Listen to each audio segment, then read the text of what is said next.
Hello everyone, welcome back to my channel army wife crazy life. आजच्या व्हिडिओमध्ये मी तुम्हाला काही दाखवणार नाही आहे, तर माझ्याविषयीच्या काही गोष्टी, माझ्या बाळाविषयीच्या काही गोष्टी तुमच्यासोबत आज शेअर करणार आहे. जेवढेही माझे सबस्क्रायबर आहेत, खूप कमी आहे, प्लीज त्याला वाढवा आणि मोठी करा आपली यूट्यूब फॅमिली. माझ्या चॅनलला लवकर जाऊन सबस्क्राईब करा. तर हे व्हिडिओ बनवण्याचं तात्पर्य म्हणजे हेच आहे की जेवढ्याही माझ्यासारख्या मैत्रिणी आहेत आणि ज्यांना मेडिकल इश्यूज आहे माझ्यासारखे, तर त्यांना या व्हिडिओचा फायदा होईल. तर म्हणून मी हा व्हिडिओ बनवण्याचं ठरवलेला आहे.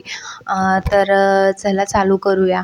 तर तुम्हाला माहीतच आहे, माझ्या मुलाचं नाव युवेन आहे. तर युवेन मला लग्नाच्या 7व्या वर्षी नाही, 7 वर्ष पूर्ण झाल्यावर कन्सीव्ह झालेला आहे. तर लग्नानंतर 7 वर्षांनी कन्सीव्ह झाला आणि त्याच्या आधीची जी स्टोरी आहे, 6 वर्ष मी काय केलं, काय काय मेडिकल ट्रीटमेंट घेतलेली आहे आणि कशामुळे मला कन्सीव्ह झालेलं आहे, तर ते मी आज व्हिडिओमध्ये सांगणार आहे. तर पहिले 2 वर्ष मी काहीही केलेलं नाही, कुठलीच ट्रीटमेंट वगैरे घेतलेली नाही आहे. आणि तुम्हाला माहीतच आहे, मी एक फौजी वाईफ आहे. फौजी वाईफ म्हटलं तर जास्ती करून आम्हाला घरी राहावं लागतं, कधी क्वार्टरवर तर कधी घरी, असंच चालू राहतं. तर जे पहिलेचा 2 वर्षाचा कालावधी होता, तर मी सुरुवातीला लग्नानंतर एक 7-8 महिन्यांनी क्वार्टरला गेलेली. पहिले मी घरी राहत होते. तर थोडे दिवस राहिले, 2-3 महिने राहिले, परत 6 महिने घरी राहिले. तर पहिलेचे 2 वर्ष माझे असेच गेले, थोडे दिवस सोबत, थोडे दिवस घरी. तर 2 वर्ष आमचं कुठलंच ट्रीटमेंट नाही आणि आम्ही कुठल्याच गोष्टीचं प्लॅनिंग पण केलेलं नाही की बाळ वगैरे पाहिजे आणि त्याची काही म्हणजे ट्रीटमेंटची गरज आहे वगैरे. तर अशीच मी एका लग्नात गेलेले. माझ्या चुलत बहिणीचं लग्न होतं त्यावेळेस, आणि त्यावेळेस मला एक दोघांनी सहजच म्हटलेलं की काय गं, लग्नाला 2 वर्ष झाले, अजून काही गुड न्यूज वगैरे नाही वगैरे असं. तर त्यावेळेस ते माझ्या आईला खूप वाटलेलं की अरे हो, खरंच 2 वर्ष झाले आणि अजून गुड न्यूज नाही आहे, म्हणजे अजून बाळ नाही आहे वगैरे. तर आईने माझ्यासोबत अशाच काही गोष्टी शेअर केल्या. म्हणजे असंच मला तिने विचारलेलं की काय प्रॉब्लेम आहे, तुम्ही म्हणजे स्वतःच ठेवत नाही आहे की कन्सीव्ह होत नाही आहे वगैरे वगैरे, असं तिने मला विचारलेलं. मी म्हटलं नाही, असं काही आहे नाही. तर ती म्हटली की आई म्हटलं की आईला लगेच काळजी होती मुलीची. तर ती म्हटली की चल मी तुला डॉक्टरला दाखवते. मी म्हटलं नाही, एवढी काही गरज नाही आहे, 2च वर्ष झाले, बघूया. नंतर ती म्हटली नाही, आवश्यकता आहे, 2 वर्ष झालेले आहे, तर एकदा आपण डॉक्टरला दाखवून देऊया एकदा. तर मग मला यवतमाळला माने हॉस्पिटल आहे, तिथे तिने नेलं होतं. तर तिथे माझ्या सगळ्या टेस्ट झाल्या, त्या सगळ्या टेस्ट नॉर्मल निघाल्या आणि ते डॉक्टर बोलले की कदाचित हे राहत नाही सोबत, त्यामुळे पण होऊ शकते. तर सोबत राहिले तर यांना आपोआप कन्सीव्ह होईल, काहीच प्रॉब्लेम नाही आहे. मग काही दिवसांनी मी क्वार्टरला गेलेले. तिथे मग 6 महिन्याचा कालावधी निघून गेला आणि मला बाळ कन्सीव्ह नाही झालं, काहीच कन्सीव्ह वगैरे झालेलं नाही.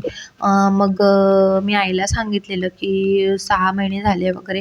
नाही म्हणजे मग आईच मला विचारत होती की 6 महिने झालेले आहे, काहीच कन्सीव्ह वगैरे झालेलं नाही आहे, तुम्ही दुसऱ्या डॉक्टरकडे जाऊन बघा. तर आम्ही सहजच मग तिथे बंगालला आम्ही क्वार्टरला राहायचो, तिथे एक सिव्हिल डॉक्टर होते, त्यांच्याकडे गेलो आम्ही. तर तिथे माझ्या सगळ्या टेस्ट केल्या तिने, सगळ्या टेस्ट नॉर्मल निघाल्या. पण एक अशी टेस्ट होती, ती म्हणजे होती लो AMHची, म्हणजे लो AMH नाही, AMHची. ते माझे इतके लो निघाले की मला वाटते 2% पाहिजे होते काहीतरी, ते माझ्या मायनसमध्ये गेलेले होते. -62 असे माझे लो AMH निघालं होतं. आणि तिचं असं मत होतं की लो AMH आहे हिला आणि इतकं कमी प्रमाणात आहे, तर मला नाही वाटत की हिला बाळ होईल आणि तुम्हाला IVF वगैरेच ट्राय करावं लागेल, मला वाटत नाही की ही नॅचरली कन्सीव्ह करू शकते वगैरे. तर हे बोलले की इतकं एज कमी आहे, सगळं तुझं नॉर्मल आहे आणि असं कसं ती म्हणत आहे वगैरे. त्यावेळेस त्या गोष्टीचा माझ्या डोक्यावर खूप परिणाम झाला होता. आणि तिचं असं पण म्हणणं होतं की कदाचित ही खूप गोष्टीचा विचार वगैरे करत असेल, असतात काही प्रॉब्लेम्स, त्यामुळे पण आपल्या मनावर म्हणजे डोक्यावर परिणाम होत असतील. त्यामुळे पण तिचं असं मत होतं की जर तुम्ही जास्त एका गोष्टीचा विचार करत असाल, तर तुमचे म्हणजे अजून जे AMH आहे ते अजून लो होऊन जातील. तर ते एक होतंच मला की मी खूप थोडी डिप्रेशनमध्येच होती आणि खूप विचार करायचे त्यावेळेस, त्यामुळे सुद्धा होऊ शकते वगैरे. तर तिने आम्हाला गोळ्या औषधी दिलेल्या, त्याने काहीच आम्हाला फरक नाही पडला. पण हे बोलले की ही बंगालची आहे, हिचं काही आपल्याला इथलं काही माहिती नाही आहे, तर आपण आपलं तिकडेच करून बघूया, जाऊ दे सोड हे, असं मला काही विश्वास नाही या गोष्टीवर वगैरे, की होणार नाही वगैरे. तर मग तेव्हा आम्ही लाईटली घेतला आणि सगळं सोडून, पण मी लाईटली घेतलेलं नव्हतं. माझ्या डोक्यावर परिणाम होतच होता त्या गोष्टीचा, की एकदम असं कसं म्हटलं तिने बा म्हणून. आणि त्यानंतर मग काही दिवस असेच गेले आणि मी क्वार्टर खाली करून घरी गेले. परत त्यांनी मला वर्षभर नेलेलं नव्हतं सोबत. त्यानंतर मग मी आईला सांगितलेलं, की तिथल्या डॉक्टरनी मला असं म्हटलेलं आहे. तर माझ्या आईला पण धक्का पोहोचला, की बापरे! असं कसं काय म्हटलं, की होऊ शकत नाही. तर ते म्हटले, की चला आपण ना इथे पद्मावर हॉस्पिटल आहे यवतमाळला, तिथे दाखवून बघू. हे तर काही सोबत नव्हते आणि ट्रीटमेंट म्हटलं ना तर दोघं जण सोबत पाहिजे. पण हे नव्हते, तर ते म्हटले, की चल तुला दाखवते. तुझ्यात जर काही प्रॉब्लेम असेल तर आपण त्याच्यावर उपचार चालू करूया. तर गेल्या त्यांनी बघितलं लो एम-एच आहे, तर त्यांनी म्हटलं, की बापरे! तुम्हाला डायरेक्ट IUI करावं लागेल, असं तर काही कन्सीव्ह होणार नाही. मी म्हटलं ते तर येऊ शकत नाही काही दिवस सुट्टीवर, आणि ते त्यावेळेस 7 महिन्यांनी सुट्टीवर आलेले. तर ते म्हटले की ठीक आहे, तुम्हाला मी औषधी वगैरे देतो, आणि मंथली ते फॉलिकल स्टडी वगैरे चालायची माझी. तर तशा प्रकारे माझं ट्रीटमेंट तिथे चालू होतं. मी एकटीच जायची, गोळ्या औषधी घ्यायची, आणि 7 महिने मी अशीच घरी राहिले. 7-8 महिन्यानंतर हे सुट्टीला आले, त्यावेळेस आम्ही IUI केलेलं. IUI सुद्धा माझं फेल गेलं. परत ते म्हटले, की तुम्ही आता सोबत वगैरे राहा, थोडे दिवस तुम्हाला आवश्यकता आहे, सोबत वगैरे राहा आणि बघा नॅचरली होत आहे की नाही कन्सीव्ह वगैरे. तर तसं मग आम्ही सोबत राहिलो काही दिवस, आणि तिथे पण आणि त्याच्यानंतर एक होते आईच्या ओळखीचे, ज्यांनी असं आयुर्वेदिक घेतलं. आयुर्वेदिक म्हणजे असं काहीतरी दुवा-बिवा काय आहे, दवा-दुवा काहीतरी होतं ते. मला काही कळलं नाही ते काय होतं. तर तिथे मला नेलेलं. त्यांना 2 महिन्यात कन्सीव्ह झालं होतं तिथे. तर तिथे नेलं, तर तिथे सुद्धा आम्हाला 6 महिन्याचं औषध दिलेलं. म्हटले, की तुम्ही 6 महिने सोबत राहा, तुम्हाला होऊन जाईल. मग आम्ही क्वार्टर घेतलं 6-7 महिन्यासाठी आणि सोबत राहिलेलो. पण तिथे काहीच त्या गोष्टीचा असर काही म्हणजे काहीच फरक माझ्यावर झाला नाही. त्यानंतर आम्ही मेडिकल पोस्टिंग काढली पुण्याला. पुण्याला पोस्टिंग काढली, त्या जवळपास तोपर्यंत माझ्या लग्नाला 5 वर्ष होऊन गेले होते. आणि पहिली पुण्याला पोस्टिंग काढल्यावर मिलिटरी हॉस्पिटलला ट्रीटमेंट चालू केली. पहिले ट्रीटमेंट का माहीत त्या डॉक्टरनी असं का केलं, जसं माझं फाईल बघितली त्यांनी अक्षरशः आपटून दिल्यासारखं मला म्हटलं, म्हणजे आपटलीच अक्षरशः त्यांनी माझी फाईल, आणि मला म्हटलं, की हिला बाळ होऊ शकत नाही. हिच्यावर आपण IUI तर काही फरकच पडणार नाही हिच्यावर. आपण हिच्यावर डायरेक्ट IVF करूया. कदाचित त्याचं बोलण्याचं टोनिंग तसं असेल, पण त्या गोष्टीचा माझ्या मनावर खूप परिणाम झाला होता, की ते असे कसे बोलले मला. आणि IUI तर काही होऊ शकत नाही. IVF हिच्यावर ट्राय मारू शकतो, फक्त ट्राय मारू शकतो. पण तेही कन्सीव्ह करेल का नाही याची काहीही सुद्धा गॅरंटी नाही आहे.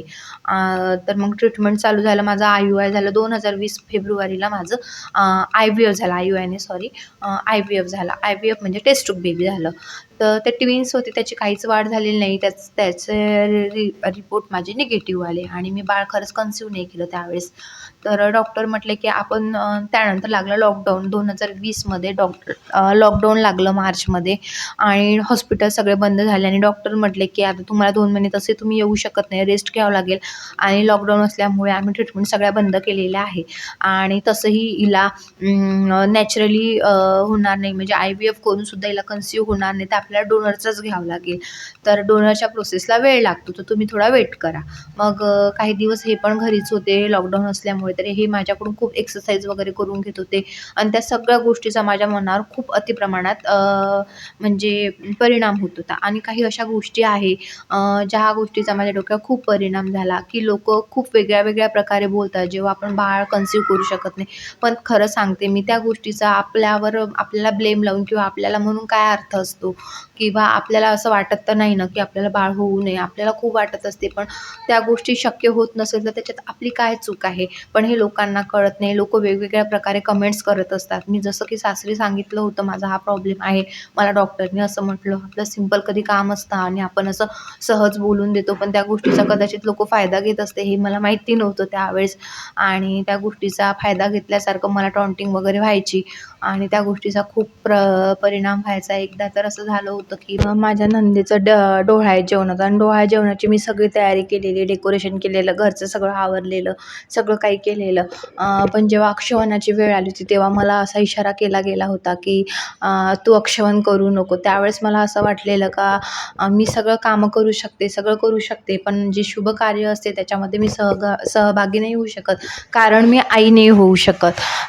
तर त्या दिवशी माझ्या मनावर खूप परिणाम झाला होता आणि त्याच डोहाळे जेवणामध्ये मला असं पण म्हटलं गेलं होतं की जी डोहाळे जेवणाची ज्वेलरी असते ना, की ती घालून घे आणि फोटो काढून घे, कदाचित तुला ते करायला मिळणार नाही.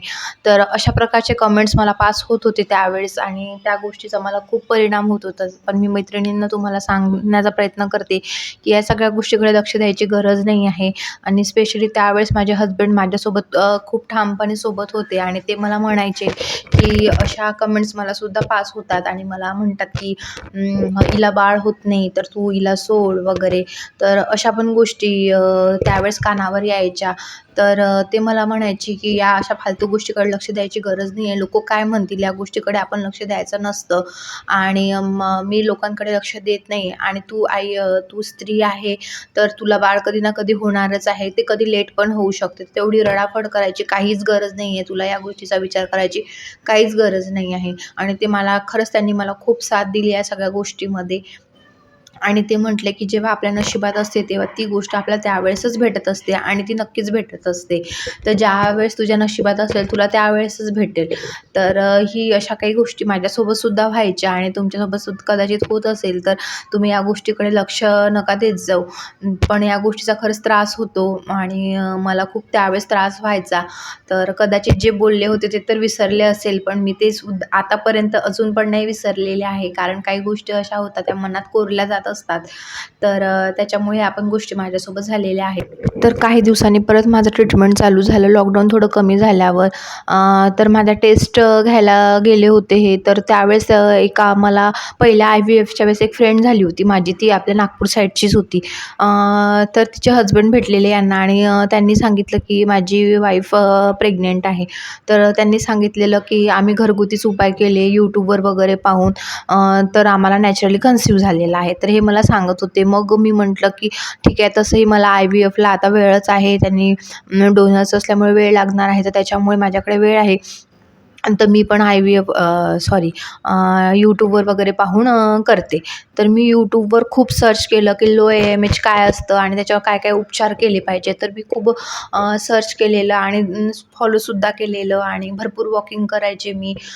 सीड्स वगैरे पण खायच्या, काही पथ्य पण पाळायचे. आणि माझी एक फ्रेंड होती दर्शू म्हणून, तिथे मला भेटलेली, तिचा पण सेम माझ्यासारखा प्रॉब्लेम होता, म्हणजे तिला पण बेबी कन्सीव्ह होत नव्हता. तर आम्ही दोघी मिळून खूप असं वॉकिंग करायचो सकाळ संध्याकाळ. आणि त्या प्रोसेसच्या वेळेसच आम्हाला एका जणांनी सांगितलं होतं की अशी एक आळंदीला आयुर्वेदिक आहे, ती तुम्हाला बाळावर म्हणजे बाळ होण्यासाठी औषध देतात, तर तुम्ही त्यांच्याकडे जा. तर तिथे आम्ही दोघीजणी गेलेलो. तिला सांगितलं की 6 महिन्यात, सेम आमच्या दोघींना सांगितलेलं की 6 महिन्यात तुम्हाला कन्सीव्ह होऊन जाईल. पण तिच्याजवळ त्या डॉक्टरनी म्हटलं होतं की यांची केस थोडी प्रॉब्लेमॅटिक आहे. पण ती मला बोलले नाही कधी. ते मला कन्सीव्ह झाल्यानंतर सांगितलं होतं तिने मला, की ते सुद्धा मला असे बोलले.